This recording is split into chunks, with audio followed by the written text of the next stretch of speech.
नमस्कार प्यारे विद्यार्थियों, स्वागत है आप सभी का आपके अपने YouTube चैनल अरावली क्लासेस पर। साथियों, आप सभी के बीच लेकर उपस्थित हूँ मोस्ट इंपोर्टेंट क्वेश्चन गणित शिक्षण विधियाँ रीट पात्रता परीक्षा एंड मुख्य परीक्षा से संबंधित है ना। तो गणित शिक्षण विधियों के महत्वपूर्ण प्रश्न जो कि आप सभी के बीच मॉडल पेपर हूबहू लेकर उपस्थित हूँ। जो विद्यार्थी लेवल 1-2 की तैयारी करें उन सभी के लिए क्लास काफ़ी ज़्यादा महत्वपूर्ण है। गणित शिक्षण विधियों की पहली क्लास अपने चैनल पर होने वाली है, तो जो भी विद्यार्थी पहली बार देख रहे हैं क्लास को पूरा देखिएगा, एंड तक देखिएगा जरूर से। ठीक है, चलिए शुरू करते हैं आज की ये क्लास। आप सभी के सामने पहला प्रश्न साथियों पूछा गया, बहुत ही इंपॉर्टेंट है। ये देखो प्रश्न है आपका इसमें कि निम्न में से क्या गणित की प्रकृति है। बताओ जल्दी से। प्रश्न पूछा है कि निम्न में से क्या गणित की प्रकृति है। यह अलंकारिक है, यह तार्किक है, या कठिन है, या फिर सामान्य लोगों के लिए नहीं है। तो साथियों इसमें आंसर आप सभी के सामने हो जाएगा, यह तार्किक है। क्या है गणित, एक आपकी गणित की प्रकृति क्या है, यह तार्किक है। ये आपको याद रखना है। अगला सवाल आपके सामने सेकंड पूछा गया, मोस्ट इंपोर्टेंट प्रश्न को पढ़ेंगे कि निम्न में से किसने कहा कि गणित वह विज्ञान है जिसमें आवश्यक निष्कर्ष निकाले जाते हैं। तो प्यारे साथियों ये किसने कहा था। ये कहने वाले थे बेंजामिन पेरिक, यानी कि पियर्स करके ये कोई है विद्वान, इनके द्वारा कहा गया था कि गणित वह विज्ञान है जिसमें आवश्यक निष्कर्ष निकाले जाते हैं। ठीक है, तो मोस्ट इंपोर्टेंट क्वेश्चन है, इसको भी नोट कर लो। अगला क्वेश्चन आप सभी के बीच तीसरा पूछा गया, बहुत ही इंपॉर्टेंट प्रश्न है। इसको थोड़ा सा छोटा कर लेते हैं ना, प्रश्न को थोड़ा छोटा कर लेते हैं, आपको अच्छे से समझ में आएगा। प्रश्न है आपका तीसरा है कि बालकों के सर्वांगीण विकास के लिए गणित विषय का अन्य विषयों से सह संबंध होना चाहिए, क्योंकि इससे क्या होता है, इससे होता है छात्रों का दृष्टिकोण विस्तृत बन जाता है और छात्रों में संचित ज्ञान से नए ज्ञान का संबंध जोड़ता है, और आपका छात्र सभी विषयों को महत्वपूर्ण मानता है और उपयुक्त सभी डी। तो इसमें आपका डी वाला ऑप्शन साथियों मोस्ट इंपोर्टेंट हो जाएगा, यानी कि इसमें आप सभी राइट हो जाएंगे। ठीक है, इसी तरह अगला क्वेश्चन आप सभी के बीच 4 पूछा गया, बहुत ही इंपॉर्टेंट। प्रश्न को पढ़ो फिर आंसर दो। प्रश्न है आपका गणित के नियम व निष्कर्ष होते हैं। गणित के नियम और निष्कर्ष कैसे होते हैं, वस्तुनिष्ठ होते हैं और सार्वभौमिक होते हैं, यानी कि इसमें थर्ड वाला ऑप्शन 1 व 2 दोनों आपके राइट हो जाएंगे। समझ गए सभी। इसी तरह आपका अगला प्रश्न है पांचवा। प्रश्न पांचवे को पढ़ो कि विद्यार्थी गणित की संकल्पनाओं और सिद्धांतों के अर्थ को समझता है, यह अधिगम के किस उद्देश्य की प्राप्ति है। बताओ, विद्यार्थी गणित की जो संकल्पना और सिद्धांत के अर्थ को समझता है, तो अधिगम के किस उद्देश्य की प्राप्ति होती है इसमें, तो अवबोधन की। किसकी होती है साथियों, अवबोधन की इसमें आपकी उद्देश्य की प्राप्ति होती है। Most important. अगला सवाल आपका से पूछा गया, बहुत ही इंपॉर्टेंट। गणित को कहा जाता है, गणित को क्या कहा जाता है, बताओ जल्दी से। मस्तिष्क का व्यायाम, मस्तिष्क का एक व्यायाम कहा जाता है गणित को। ठीक है, तो ये आपका फोर्थ वाला ऑप्शन इसमें मोस्ट इंपोर्टेंट राइट हो जाएगा। अगला सवाल आप सभी के बीच से साथियों सातवां सवाल देखो, योजना एक महत्वपूर्ण उद्देश्य क्रिया है जिसे मन लगाकर सामाजिक वातावरण में पूरा किया जाता है। क्या है योजना एक उद्देश्यपूर्ण, प्रश्न को ध्यान से पढ़ना है प्यारे साथियों, फिर आंसर देना है कि योजना एक उद्देश्यपूर्ण क्रिया है जिसे मन लगाकर सामाजिक वातावरण में पूरा किया जाता है। तो सामाजिक शिक्षण की योजना विधि की उक्त परिभाषा किसने दी। तो ये किसने परिभाषा दी वो आपको बताना है। मोस्ट इंपॉर्टेंट है आपका किल पैट्रिक करके कोई विद्वान है जिनके द्वारा इन्होंने ये कहा था कि गणित शिक्षण योजना की विधि की उक्त परिभाषा दी थी कि योजना एक उद्देश्यपूर्ण क्रिया है जिसे मन लगाकर सामाजिक वातावरण में पूरा किया जाता है। ये परिभाषा इनके द्वारा दी गई थी। ठीक है, तो किल पैट्रिक मोस्ट इंपोर्टेंट आपका राइट हो जाएगा। अगला सवाल आप सभी के बीच है आठवां साथियों। आठवां सवाल आप सभी के बीच है, थोड़ा सा छोटा कर लेते हैं। आठवां सवाल आप सभी के बीच पूछा गया, बहुत ही इंपॉर्टेंट सवाल है। एक मिनट। हाँ। हम्म,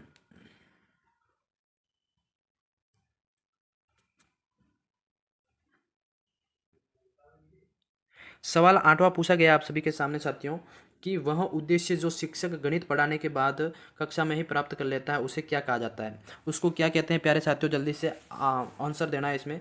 तो उद्देश्य जो शिक्षक गणित पढ़ाने के बाद कक्षा में प्राप्त कर लेता है उसको कहते हैं शैक्षणिक उद्देश्य। क्या कहते हैं, शैक्षणिक उद्देश्य। आपका इसमें सेकंड वाला ऑप्शन मोस्ट इंपोर्टेंट राइट हो जाएगा।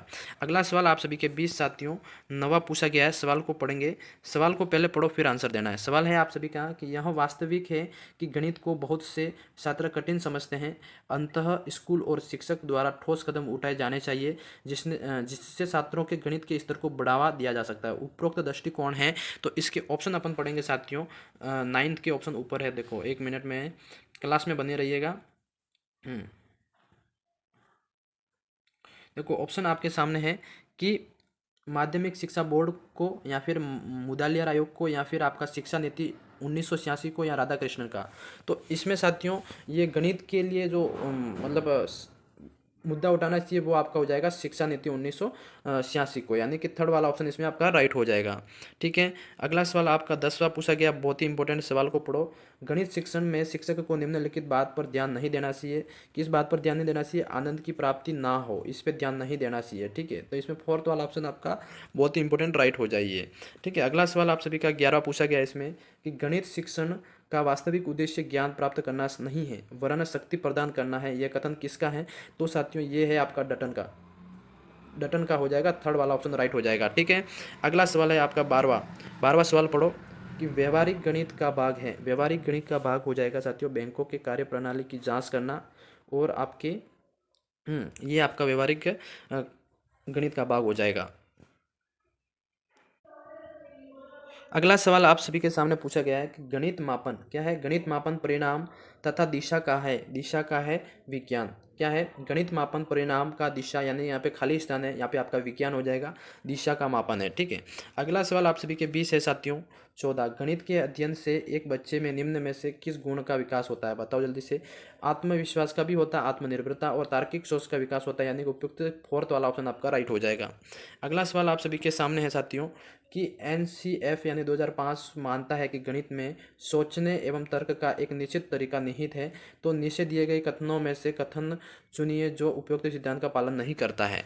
तो साथियों आप इसमें आंसर बताना कौन सा राइट हो जाएगा। वो है आंकिक प्रश्नों को हल करने के लिए विद्यार्थियों को निर्धारित सूत्र बताना, ये आपका सेकंड वाला ऑप्शन इसमें राइट हो जाएगा। ठीक है, जो नहीं मानता है। अगला सवाल आप सभी के सामने साथियों 16वां पूछा गया है। 16वां पढ़िए जल्दी से। NCF 2005 के अनुसार गणित शिक्षण होना चाहिए। बताओ जल्दी से। NCF 2005 के अनुसार गणित शिक्षण कैसा होना चाहिए? बाल केंद्रित होना चाहिए। कैसे? बाल केंद्रित होना चाहिए, यानी कि फर्स्ट ऑप्शन आपका बहुत ही इंपॉर्टेंट राइट हो जाएगा। अगला सवाल आप सभी के सामने है साथियों, ध्यान से पढ़िएगा। NCF 2005 बल देता है किस पे? ये देता है करके सीखने पर, यानी कि कुछ भी काम गणित का है उसको पहले करो फिर सीखो, यानी कि सेकंड वाला ऑप्शन आपका राइट हो जाएगा। अगले सवाल की तरफ बढ़ेंगे साथियों।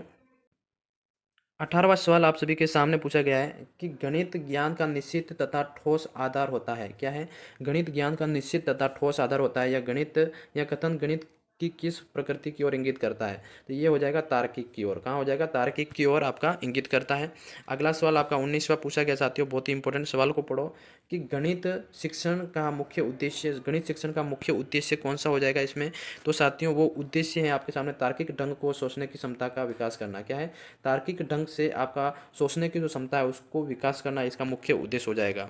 अगला सवाल आप सभी के 20 साथियों पूछा गया है कि सामान्यतः गणित सीखना कठिन है क्योंकि इसकी प्रकृति मूलतः अमृत है। ठीक है, अमूर्त है, यानी कि आपका फर्स्ट वाला ऑप्शन इसमें राइट हो जाएगा।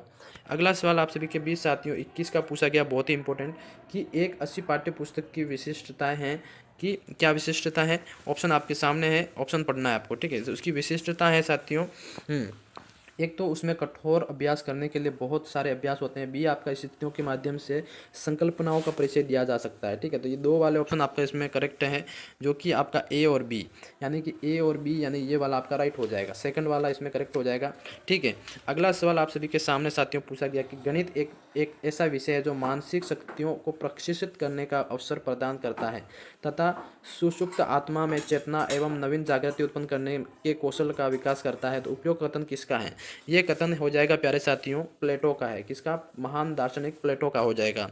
अगला सवाल आप सभी के 20-23 का पूछा गया है कि गणित शिक्षण में पाठ्यक्रम का निम्न में से कौन सा महत्व नहीं है?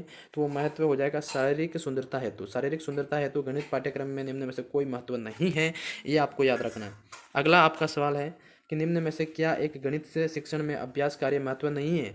तो प्यारे साथियों व्यावसायिक कुशलता प्राप्त करने हेतु इसका शिक्षण में अभ्यास कार्य का महत्व नहीं है। ठीक है, तो फोर्थ ऑप्शन इसमें आपका करेक्ट हो जाएगा। अगला सवाल की तरफ बढ़ेंगे। अगला 25 का सवाल आप सभी के सामने है कि उच्च प्राथमिक स्तर पर गणित शिक्षण का सर्वाधिक महत्व किस रूप में होता है? तो व्यवहारिक रूप में होता है गणित का सर्वाधिक। ठीक है, हाँ, तो व्यवहारिक याद रखिएगा। अगला सवाल आप सभी के सामने है कि पाठ्यक्रम में अंक गणित शिक्षण का महत्व होता है। ये घरेलू कार्य हेतु अंक गणित का बात हो रही है, मजदूरी एवं व्यापक हेतु, व्यवसाय हेतु और व्यवहारिक उपयोग हेतु या उपयुक्त सभी डी, यानी कि इन सभी चीज़ों के लिए अंक गणित का यूज होता है।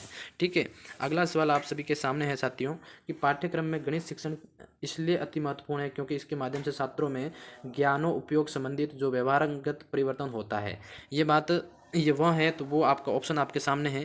प्यारे साथियों, समस्याओं को हल करने के लिए उपयुक्त विधि एवं सूत्र का चयन करना, ये आपका थर्ड वाला ऑप्शन इसमें राइट हो जाएगा। समझ गए सभी। हाँ, अगला सवाल आप सभी के सामने 28 का पूछा गया है। देखो, पाठ्यक्रम निर्माण का सिद्धांत निम्न में से कौन सा है। पाठ्यक्रम निर्माण का जो उद्देश्य सिद्धांत है, विभिन्न विषयों से सहसंबंध, अग्रदर्शी, अवकाश का सदुपयोग और ये सभी, यानी कि इसमें फोर्थ ऑप्शन आपका बहुत ही इंपॉर्टेंट राइट हो जाएगा। अगला सवाल आप सभी के सामने है कि गणित शिक्षण के माध्यम से बच्चों में निम्न में से किस भावना पर नियंत्रण रखने का कौशल विकसित होता है। तो वो आपका डी वाला हो जाएगा, तर्क शक्ति, आत्मविश्वास और विचार शक्ति। ठीक है। अगला सवाल आप सभी के सामने 30 पूछा गया साथियों। 30 का, निम्न में से कौन सा विषय विज्ञान विषयों के आधार के रूप में माना जाता है। तो वो हो जाएगा गणित। ठीक है साथियों, आज की क्लास में टोटल 30 क्वेश्चन आपको करवाए, जो कि आपके उत्कर्ष द्वारा जारी मॉडल पेपर था, जिसमें से करवाए। ये क्लास कैसी लगी कमेंट में ज़रूर बताना। मैं मिलता हूँ नेक्स्ट क्लास में, तब तक के लिए जय हो, जय भारत दोस्तों।